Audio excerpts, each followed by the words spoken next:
En 2024, Jay-Z levantó un Grammy y con él hizo algo que muchos no entendieron. Lo llenó de coñac y bebió de él delante de todo el mundo. Para algunos fue una provocación, para otros una excentricidad de millonario. Pero hubo gente que sí supo leer el gesto, porque no era cualquier bebida, era coñac. Y detrás de esa copa había una historia de soldados derrotados, guerras, clubes nocturnos, revistas negras y rap. La pregunta es esta: ¿cómo una bebida francesa, fundada por un irlandés exiliado en 1765, terminó convertida en una bandera del hip hop?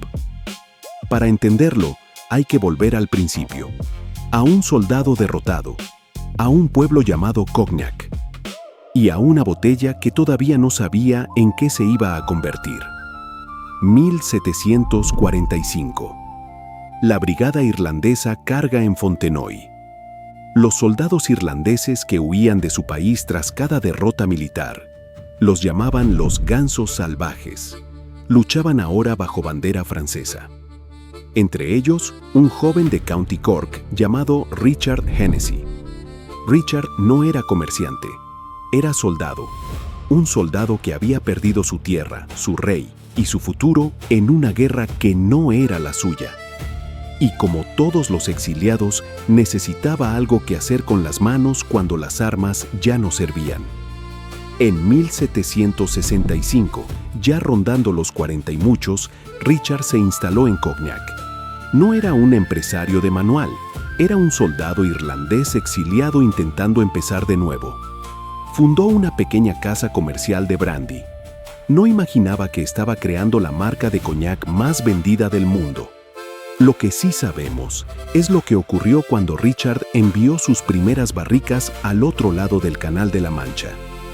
El brandy de Cognac era distinto al que se hacía en otras regiones.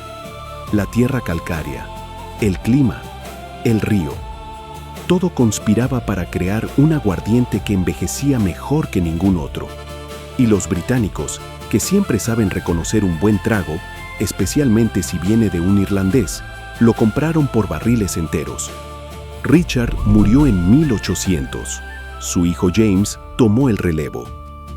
Y aquí es donde la historia da su primer giro. James entendió algo que su padre no necesitó entender: que el coñac no era un producto, era una ruta comercial. Los barcos que salían de Cognac navegaban hasta África Occidental, hasta el Caribe, hasta las Américas. Pero Hennessy no nació en una burbuja. Nació dentro de un sistema atlántico donde las mercancías, los puertos y la violencia colonial compartían ruta. Los puertos desde donde se exportaba, Burdeos, La Rochelle, eran centros del comercio triangular francés. En esos muelles se movían barricas, azúcar, café, armas, telas y también seres humanos. No hace falta inventar una acusación directa. Basta con mirar el mapa.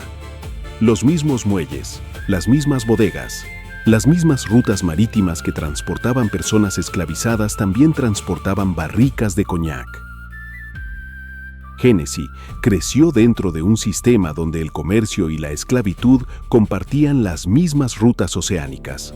Pero la verdadera chispa no fue el marketing, fue la guerra. El coñac no se hace solo envejeciendo alcohol, se hace mezclando memoria.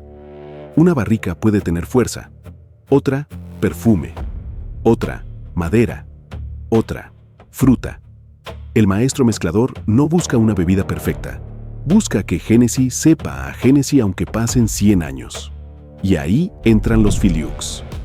8 generaciones oliendo barricas, probando gotas, corrigiendo el tiempo con la nariz. Desde el siglo XVIII hasta hoy. Una cadena de conocimiento que dura más que la mayoría de las dinastías europeas.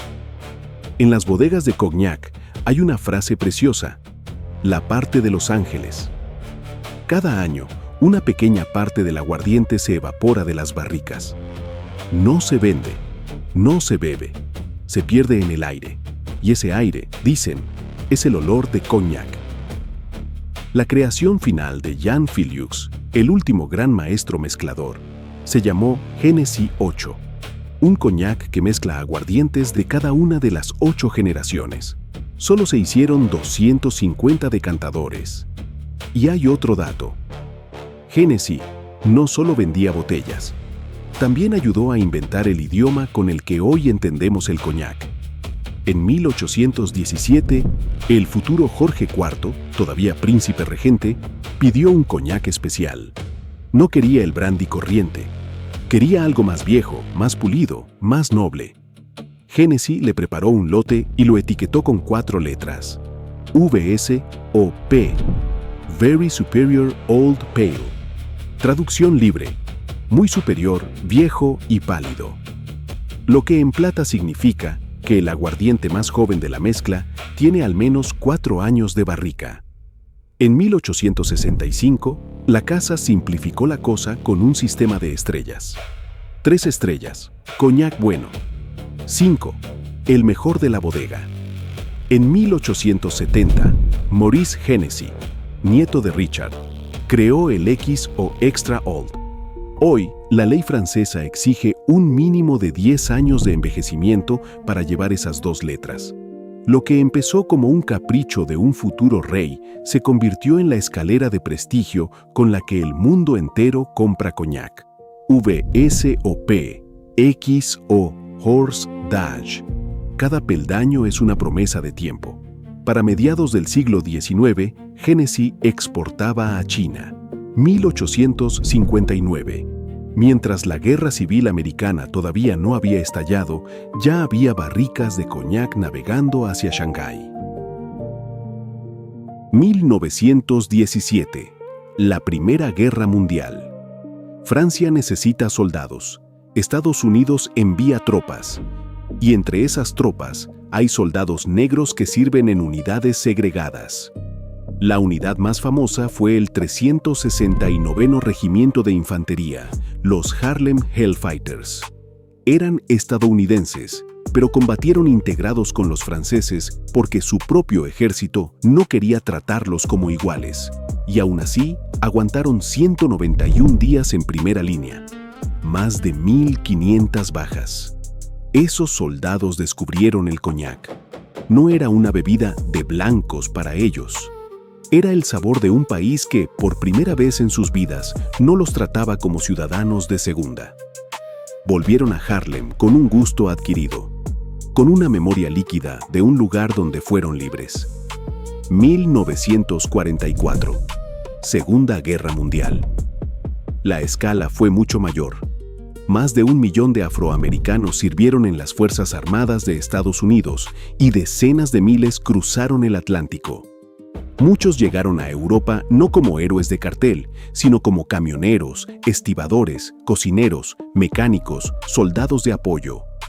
Pero también ellos conocieron Francia, y con Francia el coñac. Algo que casi nadie cuenta. El coñac no entró en la comunidad negra americana por marketing. Entró por la guerra. Entró por soldados que probaron la libertad en un país extranjero y la asociaron a un sabor. 1908. Jack Johnson se convierte en el primer campeón mundial de boxeo peso pesado negro, y lo hace con estilo. Johnson vestía pieles, conducía coches que nadie de su raza podía permitirse, regentaba clubes nocturnos de razas mixtas, los llamaban Black and Tans, en Chicago y Harlem. Su club en Harlem, el Club Deluxe, se convertiría después en el Cotton Club. Y en ese mundo de clubes, apuestas, música, trajes caros y desafío público, el coñac no era solo una bebida, era una señal, era decir, yo también puedo tocar lo que me dijeron que no era para mí. Johnson fue condenado en 1913 bajo la Mann Act, una ley diseñada para perseguirlo por su relación con mujeres blancas. El cargo era racismo puro disfrazado de ley. Trump lo indultó en 2018, más de un siglo tarde. El detalle que casi nunca se cuenta: antes del hip hop, antes del rap, antes de Tupac, ya había un hombre negro bebiendo coñac como gesto de desafío. Ya existía una cultura negra de la noche, del deporte, del riesgo y del ascenso social, donde el coñac no era simplemente alcohol, Era una forma de ocupar espacio, una manera de decir, no me voy a comportar como esperas. Y aquí volvemos a la pregunta que te dejé al principio. ¿Cómo pasó de soldados y boxeadores a ser la marca de coñac más vendida del mundo? Para entender lo listo que fue Hennessy, hay que entender una cosa. En los años 50, muchas marcas blancas ni siquiera veían a la comunidad negra como público premium. Johnson Publishing, la empresa detrás de Ebony y Jet, tuvo que hacer hasta una película en 1954, The Secret of Selling the Negro Market, para convencer a los anunciantes de algo básico. Esta gente compra, decide, marca tendencia. Hennessy lo entendió antes que muchos. Empezó a poner anuncios en Ebony y Jet. Ninguna marca de lujo hacía esto.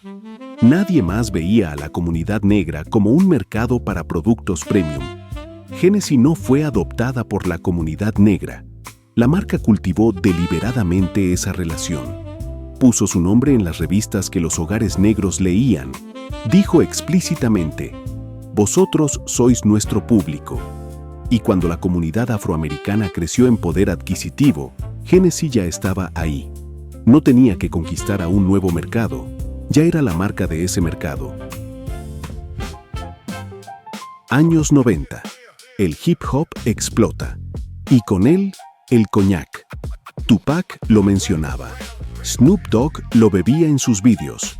Jay-Z lo convirtió en parte de su identidad.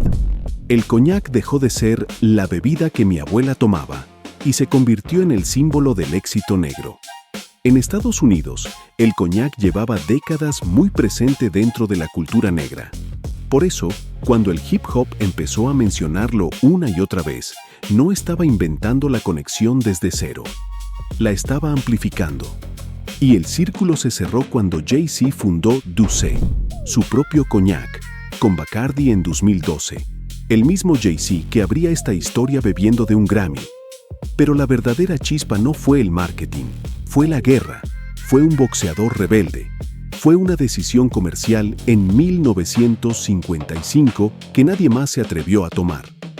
El hip hop no creó la conexión entre Hennessy y la comunidad negra, la amplificó. 1971. Killian Hennessy lidera la fusión con Moet et Chandon. Nace Moet Hennessy. 1987. Moet se fusiona con Louis Vuitton. Nace LVMH, el conglomerado de lujo más grande del mundo. 75 marcas bajo un mismo paraguas. El billonario Bernard Arnault detrás. La familia Hennessy ya no controla nada. Cedieron su imperio al lujo corporativo. Pero los Filiu siguen mezclando. 8 generaciones después. Y aquí hay algo profundamente irónico. La marca que se hizo famosa por los soldados, los boxeadores y el hip hop, la marca que la comunidad negra americana adoptó como propia, pertenece hoy a un conglomerado francés de lujo dirigido por el hombre más rico de Europa. Y aquí viene la ironía final. En 2024 y 2025, el coñac francés sufrió como pocas veces en su historia. Caída de ventas en Estados Unidos, tensiones comerciales con China, aranceles. Y en Cognac, los trabajadores de Hennessy se pusieron en huelga porque la marca estudiaba embotellar coñac en China para esquivar los aranceles. La botella que empezó como símbolo de exilio, después de libertad y después de éxito negro, hoy también es una pieza en una guerra comercial. Estados Unidos, China, Francia, aranceles, caída de ventas. Hennessy ya no solo se bebe, también se negocia. Un soldado irlandés derrotado fundó una casa de coñac en Francia. Unos soldados negros lo descubrieron en un país donde, por un momento, fueron tratados con más dignidad que en casa. Un boxeador lo convirtió en gesto de desafío. Una revista negra lo metió en los salones donde las marcas de lujo no querían mirar. Y el hip hop lo transformó en símbolo de victoria. Pero la ironía es esta. Hennessy, la botella que muchos usaron para decir «yo también puedo», hoy pertenece a una de las mayores máquinas de lujo del planeta. Quizá por eso esta historia funciona tan bien. Porque no va solo de coñac, va de quién tiene derecho a tocar los símbolos del poder. Y durante más de 2 siglos, cada generación miró esa botella y vio algo distinto: exilio, libertad, dinero, rebeldía, prestigio. Al final, Hennessy no se hizo grande solo por lo que había dentro de la botella. Se hizo grande por todo lo que la gente decidió meter dentro de ella. Si esta historia te ha volado la cabeza, dale a like y compártela. Aquí contamos la historia que huele a barrica y rebeldía.